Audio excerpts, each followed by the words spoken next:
کا منگتا ہوں جو منگتا نہیں ہونے دیتے، ان کا منگتا ہوں جو منگتا نہیں ہونے دیتے، ان کا منگتا ہوں جو منگتا نہیں ہونے دیتے، میرے الحمدللہ الذی کفا والسلام علی عبادہ الذین اصطفیٰ، اما بعد فاعوذ باللہ من الشیطان الرجیم، بسم اللہ الرحمن الرحیم، یا ایھا الذین آمنوا اتقوا اللہ وکونوا مع الصادقین، آمنت باللہ صدق اللہ العظیم وصدق رسولہ النبی الامین المتین المعین الکریم، ونحن علی ذلک لمن الشاہدین والشاکرین، والحمد للہ رب العالمین۔ درود پاک پر اللہم صلی علی سیدنا و مولانا محمد بارک وسلم، صلو علیہ صلاۃ و سلام علیک یا رسول اللہ، صلو علیہ صلاۃ و سلام کے مسافر میرا سلام کہنا، بغداد کے مسافر میرا سلام کہنا، رو رو کے مرشدی سے میرا پیام کہنا، بغداد کے مسافر میرا سلام کہنا، رو رو کے مرشدی سے میرا پیام کہنا، یا پیر غوث اعظم قسمت کھلے گی کس دم، یا پیر غوث اعظم قسمت کھلے گی کس دم، آئے گا کب یہ در پہ تیرا غلام کہنا، آئے گا در پہ کس دم تیرا غلام کہنا، اور بغداد والے مرشد در پر بلا لے مرشد،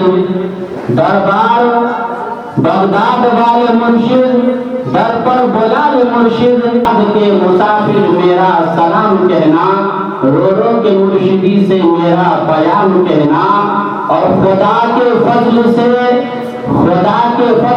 ہم پر ہے سایہ غوث اعظم کا، خدا کے فضل سے ہم پر ہے سایہ غوث اعظم کا، ہمیں دونوں جہاں میں ہے سہارا غوث اعظم کا، ہمیں دونوں جہاں میں ہے سہارا غوث اعظم کا، اور ہماری لاج کس کے ہاتھ ہے بغداد والے کے، ہماری لاج کس کے ہاتھ ہے بغداد والے کے، مصیبت ٹال دینا کام کس کا غوث اعظم کا، مصیبت ٹال دینا کام کس کا غوث اعظم کا۔ حضرات محترم، اللہ تبارک و تعالی قرآن پاک میں ارشاد فرماتا ہے، یا ایھا الذین آمنوا اتقوا اللہ وکونوا مع الصادقین، اے ایمان والو اللہ سے ڈرو اور سچوں کے ساتھ ہو جاؤ۔ ہمیں آخر سچا لوگوں کی تلاش کیسے کرنی ہے، آخر وہ سچا لوگ کہاں ہمیں ملیں گے، آخر سچے کی صحبت کیا ہوتی ہے۔ حضرات، اللہ تبارک و تعالیٰ نے اپنے ولیوں کو وہ طاقت عطا کیا ہے، اپنے نگاہ میں وہ جمال پیدا کیا ہے۔ اللہ کے ولیوں کی جو نگاہ ہوتی ہے وہ نہ جانے کتنے لوگوں کی قسمت بدل ڈالتی ہے۔ انسان تو انسان، جانور بھی پناہ مانگتے ہیں۔ وہ غوث اعظم جو جلیل القدر اللہ کے ولی ہیں، اور ایسے ولی ہیں جن کے قدم تمام ولیوں کے گردنوں پہ موجود ہے۔ حضرات محترم، اللہ کے محبوب سرور کائنات صلی اللہ تعالی علیہ وسلم کے خاندان سے تعلق رکھتے ہیں۔ یا غوث اعظم، آپ ہیں کون؟ آپ کو ہم کیسے پہچانے؟ کون سی نگاہ ہم رکھیں؟ آخر ہمیں کون سی علم کی ضرورت ہے؟ ہمیں علم لدنی کی ضرورت ہے، یا علم توقیف کی ضرورت ہے، یا علم جلالت کی ضرورت ہے؟ یا غوث اعظم، ہم آپ کو آخر تلاش کیسے کریں؟ آپ کی جو کرامات ہے، آپ جو بادشاہ ہیں ولیوں کا، آخر ہم کیسے آپ کو پہچانے؟ حضرات محترم، اللہ کے محبوب سرور کائنات صلی اللہ تعالی علیہ وسلم نے ارشاد فرمایا کہ یہ جو غوث اعظم ہیں، غوث اعظم جو ہیں، یہ اعظم کے مطلب بادشاہ ہوتے ہیں، وزیر ہوتے ہیں۔ حضرات، یہ ایسے غوث اعظم ہیں جن کی ٹھوکروں میں کتنے ولیوں کی زندگی بن جاتی ہے۔ یہ ایسے غوث اعظم ہیں جن کی جوتیوں کی ٹھوکر میں کتنے مردے زندے ہو گئے ہیں۔ یہ ایسے غوث اعظم ہیں جن کے قدم جو ہے تمام ولیوں کے قدموں پہ موجود ہے۔ حضرات، یہ غوث اعظم کو ہم آخر پہچانے کیسے؟ پہچاننے کا طریقہ کیا ہے؟ اللہ تبارک و تعالی ارشاد فرماتا ہے کہ اللہ کے جو ولی ہیں وہ میرا دوست ہوا کرتا ہے، اللہ کے جو ولی ہیں وہ میرے ساتھی ہوا کرتے ہیں۔ حضرات، اللہ کے ولیوں کو وہ طاقت عطا کیا ہے، اللہ کے ولیوں کے نگاہ میں ایسی پاور ہوتی ہے، اگر ہم بجلی کا جو ہم استعمال کرتے ہیں اس سے ہم گھروں میں روشنی عطا کرتے ہیں، اس سے نہ جانے کیا کیا فائدے حاصل کرتے ہیں۔ حضرات محترم، یہ بجلی جو ہے، یہ کرنٹ جو ہے، یہ پاور جو ہے، اس کی سختی کیا ہوتی ہے تو ہم اپنے گھروں کو روشن کرتے ہیں۔ حضرات محترم، بجلی سے ہم فائدہ اٹھاتے ہیں لیکن ہم اس سے شرارت نہیں کرتے۔ حضرات، بجلی کا کام ہوتا ہے اس سے فائدہ حاصل کرنا، اس سے ہم گھروں کو روشن بناتے ہیں۔ بجلی کا کام ہوتا ہے ہم اپنے شکم کو جو ہے ہیٹر کے ذریعے سے کھانا پکاتے ہیں، یہ حد میں ہے۔ حضرات محترم، بجلی کا کام ہوتا ہے ہم واشنگ مشین، فریج، کولر وغیرہ کا استعمال کرتے ہیں، یہ اپنے حد میں ہوتا ہے۔ حضرات محترم، لیکن اللہ کے جو ولی ہیں، اللہ کے جو سچے ولی ہوتے ہیں، اس کا کیا پاور ہوتا ہے؟ حضرات، یہ اللہ کے جو اللہ والے ہیں، یہ اللہ والے کا کہنا ہے کہ تم اپنے کرنٹ سے فائدہ اٹھاؤ، اگر بجلی سے ٹکرانے کی کوشش کرو گے تو جان جانے کی خطرہ ہوگی، اگر اولیاء اکرام کی شان میں گستاخی کرو گے تو ایمان جانے کی خطرہ ہوگی۔ تو ہمیں چاہیے کہ بجلی سے ہم جو فائدہ اٹھاتے ہیں اسی حد تک ہم اٹھائیں، لیکن اولیاء اکرام کی اگر شان میں اگر ہم ذرا سی بھی گستاخی کریں دوستو تو ہمارے ایمان جانے کا خطرہ ہوتا ہے۔ یہ ہوتا ہے بجلی کی پاور اور اللہ والوں کی نگاہ، اللہ والوں کی پاور ایسے ہوتی ہے۔ حضرات، غوث اعظم ہے جن کی جو ہے قدم تمام وجہ یہ ہے کہ جب کہ آپ کی جب پیدائش ہوئی تھی اس وقت میں رمضان المبارک کا مہینہ گزر رہا تھا، اور رمضان المبارک کا مہینہ وہ ہوتا ہے جس میں انسان سے کوئی غلطی نہیں ہوتی ہے، وہ گناہ سے پاک و صاف رہنا چاہتا ہے، اللہ کی جو ہے پابندی کے ساتھ وہ ذکر و اذکار کرنا چاہتا ہے۔ غوث اعظم رضی اللہ تعالیٰ عنہ ہے، ان کی جب پیدائش یعنی کہ ان کی جب ولادت ہوتی ہے، ولادت ہونے کے بعد ایک مرتبہ کا واقعہ ہے جب حضور غوث اعظم رضی اللہ تعالیٰ عنہ ہے اس زمانے میں ایک مرتبہ رمضان شریف کا مہینہ آیا تھا، اور رمضان شریف کے مہینے میں ایک آندھی اور طوفان جو ہے گرد و کبود ہوا تھا، یعنی کہ آلودگی کی موسم ہو گئی تھی، اور موسم خراب ہونے کی وجہ سے غوث اعظم رضی اللہ تعالیٰ عنہ ہے جو دودھ نہیں پیا کرتے تھے، وہ غوث اعظم جن کی جو ہے رمضان المبارک میں پیدائش ہونے کے قریب جب غوث اعظم کا 2 سال کی زندگی تھی، 2 سال کا عمر تھا، ایسے وقت میں ایک مرتبہ جیسے آندھی طوفان کا موسم تھا، کسی شخص میں چاند کی شرحی جو ہے وہ تلاوت یعنی کہ چاند کا ثبوت نہیں مل پانے کی وجہ سے حضور غوث اعظم کی بارگاہ میں جاتے ہیں، اور جانے کے بعد عرض کرتے ہیں، ان کے گھر والوں سے عریضہ پیش کرتے ہیں کہ کیا آج غوث اعظم جو ہے دودھ پیا ہے یا نہیں۔ حضرات محترم، غوث اعظم جو ہے دودھ نہیں پیا کرتے تھے، اس لیے کہ غوث اعظم جو ہے یعنی کہ رمضان کا کچھ دن باقی تھا، رمضان کا جو ہے وہ چاند جو ہے نکلنے والی تھی، جب چاند جو ہے نکل گیا، نکلنے کے بعد رمضان المبارک کا مہینہ شروع ہو چکا تھا، پہلی رات تھی، پہلا رمضان المبارک کا دن تھا۔ حضرات، غوث اعظم کی بارگاہ میں چند شخص جاتے ہیں، اور جانے کے بعد عرض کرتے ہیں کہ کیا غوث اعظم دودھ پیا ہے یا نہیں؟ حضرات محترم غوث اعظم کی جو دریافت کی گئی تو وہ دودھ نہیں پیا تھا. لوگ سمجھ گئے کہ غوث اعظم جو ہے رمضان المبارک کے جو مہینہ ہوتا اور وہ دین میں دودھ نہیں پیا کرتے تھے. جب سحری کا وقت ہوتا تھا غوث اعظم دودھ پیتے تھے اور دودھ پینے کے بعد طلوع آفتاب کے بعد جو ہے غوث اعظم دودھ کو جو ہے بند کر دیتے تھے. یعنی کہ بہت کوشش کرتے تھے امی جان دودھ پلانے کے لیے لیکن غوث اعظم دودھ نہیں پی رہے ہیں. حضرات محترم دن میں غوث اعظم دودھ نہیں پیتے ہیں. بہت کوشش کرنے کے بعد غوث اعظم کا جو ہے وہ منہ پھر جاتا تھا, دودھ کے طرف اشارہ کرتے لیکن غوث اعظم دودھ نہیں پیتے تھے. وہ رمضان الشریف کا مہینہ تھا. حضرات جب افطاری کا وقت آتا تھا اور نماز مغرب کے ٹائم ہوتا تھا, مغرب کا وقت جب شروع ہوتا تھا تو ہونے کے بعد غوث اعظم جب اس وقت میں افطاری جب لوگ کرتے تھے, افطار کا وقت ہوتا تھا, ایسے وقت میں غوث اعظم دودھ پیا کرتے تھے. ایسے ہوتے تھے غوث اعظم کی زندگی جو 2 سال کی عمر ہے لیکن دن میں روزہ رکھتے تھے اور افطاری کے ٹائم میں دودھ پیا کرتے تھے.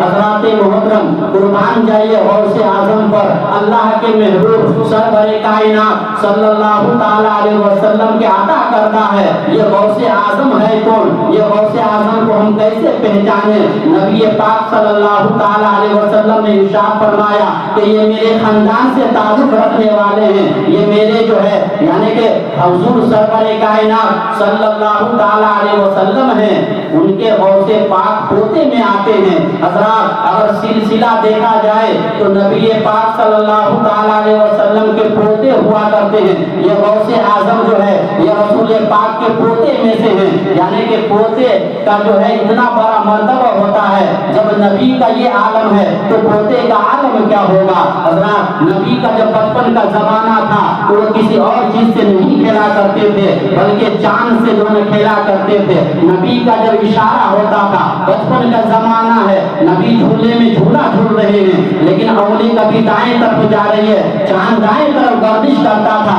انگلی کبھی بائیں طرف جا رہا ہے تو چاند بائیں طرف جا رہا ہے. لیکن حضرات محترم وہ نبی پاک صلی اللہ تعالی علیہ وسلم ہے جو بچپن کے زمانے میں چاند سے کھیلا کرتے تھے. شاعر کہتا ہے کہ چاند جھکتا جدھر انگلی اٹھائے مہد میں, چاند جھکتا جدھر انگلی اٹھاتے مہد میں, کیا ہی چلتا تھا اشاروں پر کھلونا نور کا, اور تیری نسل پاک میں ہے بچہ بچہ نور کا, تو ہے اے نور تیرا سب گھرانہ نور کا. حضرات محترم غوث اعظم کو پہچاننے کے لیے ہمیں اچھی نیت ہونی چاہیے, ہمیں اولیاء اکرام کی صحبت اختیار کرنی چاہیے, ہمیں اولیاء اکرام کی کہنے پہ ہمیں عمل کرنے کی ضرورت ہے. حضرات محترم ایک اللہ کے ولی ہیں جن کا نام حضرت حافظ شاہ جمال اللہ ہے. یہ بھی اللہ والے ہیں اور غوث اعظم سے تعلق رکھنے والے ہیں. ایک مرتبہ کا واقعہ ہے جب رمضان المبارک کا چاند قریب آیا اور رمضان کا چاند نکلنے والا تھا تو چند شخص جو ہے حضرت حافظ شاہ جمال اللہ کی بارگاہ میں آتے ہیں اور عرض کرتے ہیں کہ اے حضور کیا رمضان المبارک شروع ہونے والا ہے؟ لیکن حضرات محترم اور رمضان المبارک شروع ہونے والا ہے تو ایک ہمیں اچھے حافظ کی ضرورت ہے. ہمارے گاؤں میں ایک حافظ قرآن چاہیے, ہمارے گاؤں میں ایک حافظ قرآن کی ضرورت ہے تاکہ وہ تراویح پڑھا سکے. حضرت شاہ حافظ شاہ جمال اللہ ہیں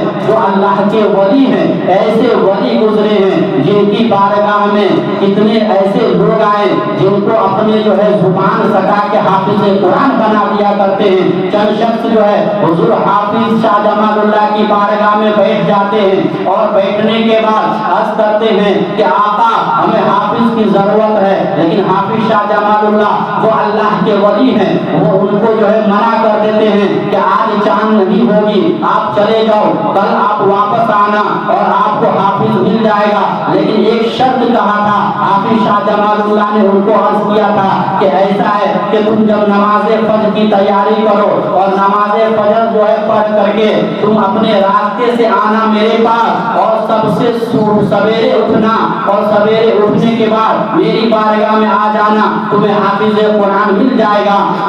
حضرات محترم جب حضرت حافظ شاہ جمال اللہ کی بارگاہ میں آتے ہیں اور آنے کے بعد